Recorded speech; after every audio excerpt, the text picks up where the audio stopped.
Assalamualaikum warahmatullahi wabarakatuh. Selamat datang kembali di channel Belajar Geo. Pada video kali ini kita akan membahas tentang klasifikasi desa menurut beberapa aspek.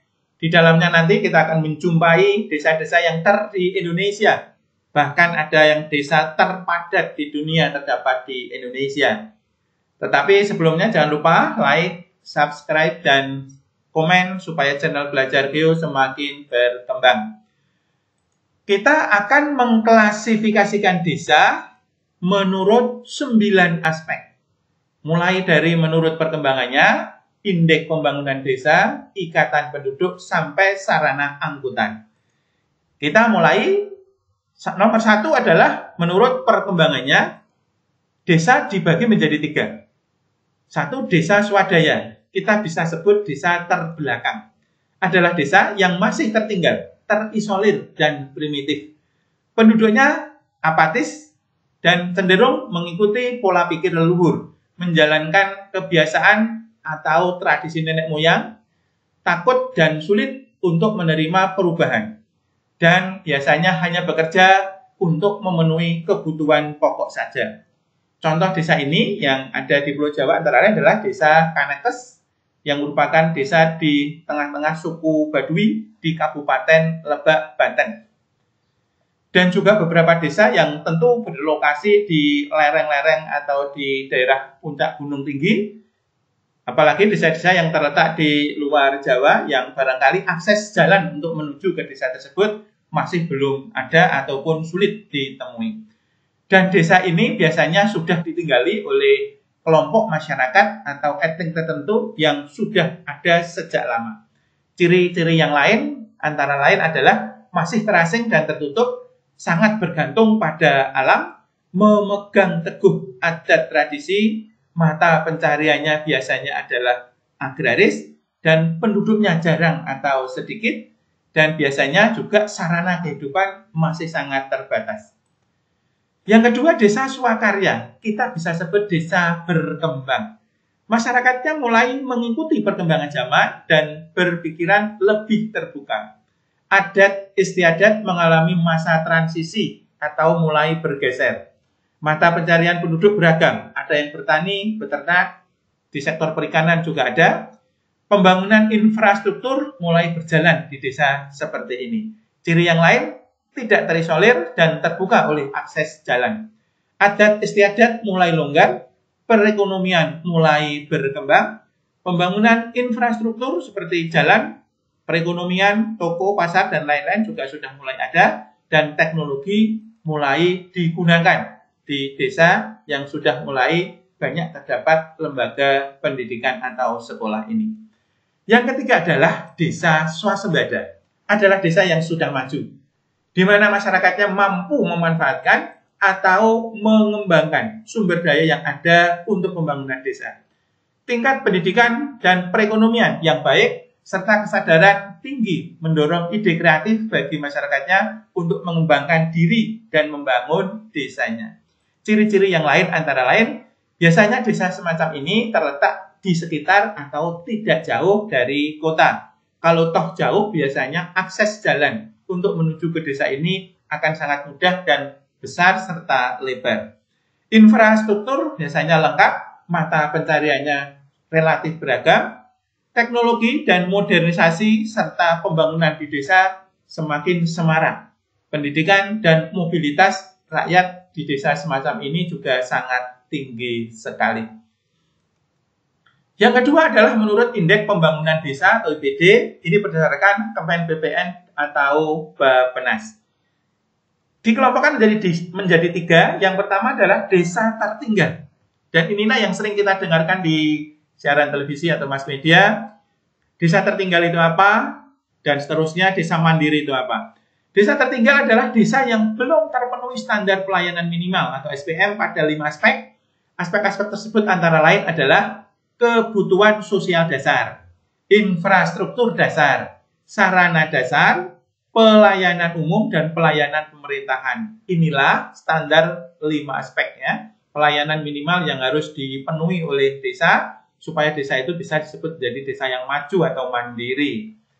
Nah, dan berdasarkan BPS di Indonesia ada 20.432 desa tertinggal tahun 2014 dan menjadi turun tinggal 13.232 atau tinggal 17,9% pada tahun 2018. Ini data yang terbaru yang kita dapatkan dari BPS.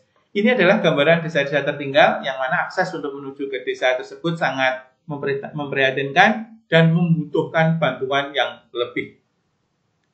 Berikutnya adalah desa berkembang. Kategori desa ini sudah terpenuhi SPM, tetapi pengelolaannya belum kontinu atau belum berlanjut, atau secara insidental. Terkadang bisa terpenuhi, terkadang belum mampu.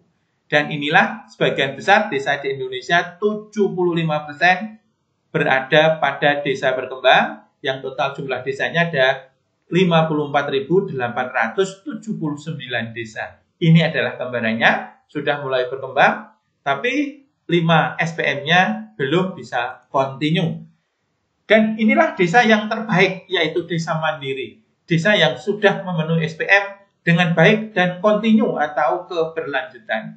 Jumlahnya di Indonesia baru 7,5% atau 5.559 desa. Dan kita harapkan desa-desa mandiri ini di samping memberikan pelayanan SPM yang terbaik, juga tentu di sektor ekonomi bisa bangkit memberikan pelopor bagi desa-desa sekitarnya, baik desa wisata maupun desa kerajinan, industri, pertanian, dan lain-lain.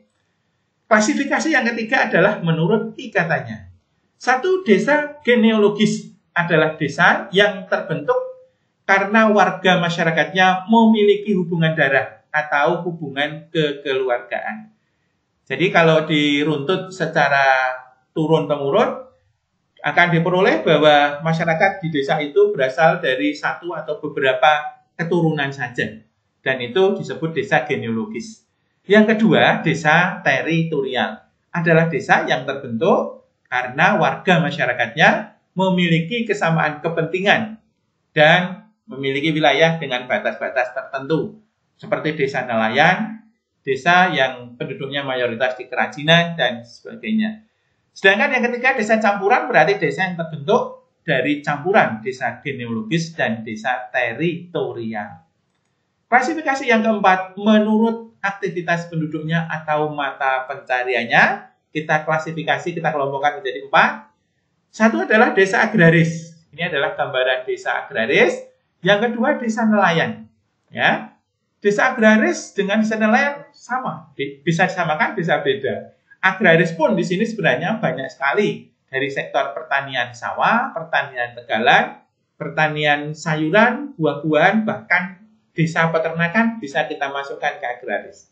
Yang kedua, desa nelayan. Ini bisa berada di perikanan laut, berarti desa di dekat pantai, maupun perikanan darat di daerah pegunungan atau lereng-lereng gunung. 3, desa industri, berarti desa ini mengutamakan industri, baik home industri, kerajinan, cenderamata, dan lain-lain. Kemudian yang keempat adalah desa jasa. Nah, desa jasa ini bisa seperti di sektor pariwisata, sebagai desa wisata, kemudian hidup dari pasar, karena desa itu ada pasar yang sangat ramai, dan juga bisa saja dari sektor perdagangan yang lain. Yang kelima, menurut luasnya. Menurut luasnya, kita kelompokkan menjadi 5. Desa terkecil, kecil, sedang, besar, dan terbesar. Desa terkecil hanya 0 sampai 2 km. Adakah desa yang luasnya hanya seperti ini? Nah, berbicara desa terkecil ini, maka kita bisa melihat ada satu desa yang kita bisa anggap sebagai desa terkecil di Indonesia. Ini adalah desa tersebut, yaitu Desa Kauman, terletak di Kecamatan Sidayu, Kabupaten Gresik, luasnya hanya 4,6 hektar atau 0,04 hektar. Bisa dibayangkan desa ini sangat kecil sekali dan ditetapkan sebagai desa terkecil di Indonesia. Inilah lokasinya desanya, desa sekitarnya lumayan besar, tapi Desa Kauman ini sangat kecil sekali. Ini adalah gambaran ketika mau masuk ke Desa Kauman. Kemudian yang keenam adalah menurut jumlah penduduknya. Kita bisa mengklasifikasikan juga menjadi 5 desa terkecil yang mana penduduknya hanya kurang dari 800 jiwa, desa kecil 800 sampai 1600, sedang 1600 sampai 2400, besar 2400 sampai 3200, dan desa sangat besar atau terbesar lebih dari 3200. Kalau desa yang sangat besar atau terbesar, sedang, bahkan kecil, masih kita banyak menjumpai di Indonesia. Lalu adakah desa yang terkecil di Indonesia? Nah, inilah desa yang terkecil di Indonesia. Adalah Desa Kemutuk yang berada di Kecamatan Tempuranini, Kabupaten Magelang. Desa ini benar-benar desa, bukan dukuh atau dusun, bagian dari desa lain, bukan, dan ini memang satu desa di mana penduduknya hanya 463 jiwa atau 144 KK. Ini data yang terbaru 2020. Dan kondisi desa ini tentu biasanya sangat kecil dan kegiatan masyarakatnya juga sangat terbatas. Desa kecil yang lain tentu tadi ya, Desa Kauman tadi, yang ini adalah gambarannya sebagai desa terkecil tapi juga desa dengan jumlah penduduk yang termasuk sedikit, hanya 673 jiwa atau 137 KK. Tapi yang terkecil atau paling sedikit jumlah penduduknya di Indonesia adalah Desa Kemutuk yang ada di Magelang. Ini adalah klasifikasi desa di Indonesia. Ada ahli lain, Koch dan Brunner di Amerika Serikat, karena ini di negara Amerika Serikat, itu mengklasifikasikan desa menjadi desa kecil, desa sedang, dengan desa besar, dengan rentangnya antara 250 hingga 2000 jiwa saja. Klasifikasi yang ketujuh adalah menurut kepadatan penduduknya. Dan di Indonesia kita tetapkan menjadi 5 juga. Yang terjarang itu antara atau terkecil adalah antara 100 hingga 500 jiwa per kilometer. Kemudian kecil 500 sampai 1500, sampai yang terbesar 4500. Padahal biasanya pola pikir ketika penduduk itu, kepadatan penduduk itu besar atau padat atau bahkan terpadat, pikiran kita hanya di kota. Tapi perlu kalian ketahui bahwa di Indonesia ada sebuah desa, adalah Desa Bungin atau menempati Pulau Karang Kecil, Pulau Bungin di Kecamatan Alas, Kabupaten Sumbawa, NTB.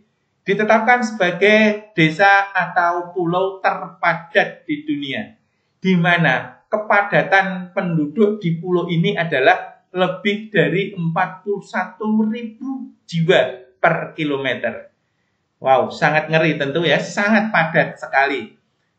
Pulau kecil ini sebenarnya luasnya hanya 8,5 hektar dan ditempati 5.000 jiwa. BPS tahun 2014, jumlah penduduk bisa fluktuatif karena apa? Karena masyarakat Desa Bungin yang etniknya adalah sukunya adalah suku Bajo ini sering bepergian melaut tentu sebagai mata pencarian pokok mereka. Mereka terkadang tinggal menetap di sini, kadang pindah ke pulau yang lain.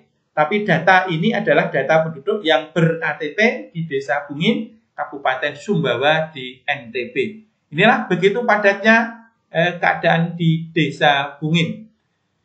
Klasifikasi yang ke-8 adalah menurut topografinya. Ada 2, desa datar, desa yang reliefnya relatif datar. Letaknya di dataran rendah, biasanya mata pencariannya adalah pertanian sawah dan tegalan. Yang kedua adalah desa kasar, desa yang reliefnya berupa perbukitan atau pegunungan. Pekerjaan penduduknya biasanya sebagai petani, perkebunan, perikanan, baik di air tawar maupun biasanya mengembangkan sektor pariwisata. Dan yang terakhir ini adalah desa menurut sarana angkutannya. Ada apa lagi ini ya? Yang pertama adalah desa tradisional. Ya, ini kita mungkin sudah tahu ya, yang berasal dari desa tentunya adalah manfaatkan sarana angkutan seperti pedati atau gerobak ya. Kemudian ada andong atau dokar atau kereta kuda begitu ya. Dan juga ada desa modern. Barangkali kalau desa modern kalian sudah pada mengetahui karena transportasi sudah dimiliki oleh masyarakat Indonesia yang tinggal di kota atau di desa yang sudah relatif maju. Namun yang ketiga inilah yang harus kalian ketahui, ada desa khusus di mana angkutannya memiliki ciri khas dan unik. Seperti di Kalimantan. Dengan memanfaatkan sarana sungai yang begitu banyak, maka perahu, feri, ataupun klotok ya namanya di sana, ini tuh namanya klotok begitu ya, akan menjadi sarana angkutan yang utama di sana, di Kalimantan. Dan juga di Papua. Nah, ini di Papua, karena kondisi medan, topografi yang begitu kasar, maka jenis transportasi di sini pun juga unik. Ada yang menggunakan pesawat terbang, bahkan berbagai jenis pesawat terbang, bahkan ada kuda beban. Demikian klasifikasi desa menurut 9 aspek. Semoga bermanfaat. Mohon maaf segala kekurangan. Wassalamualaikum warahmatullahi wabarakatuh.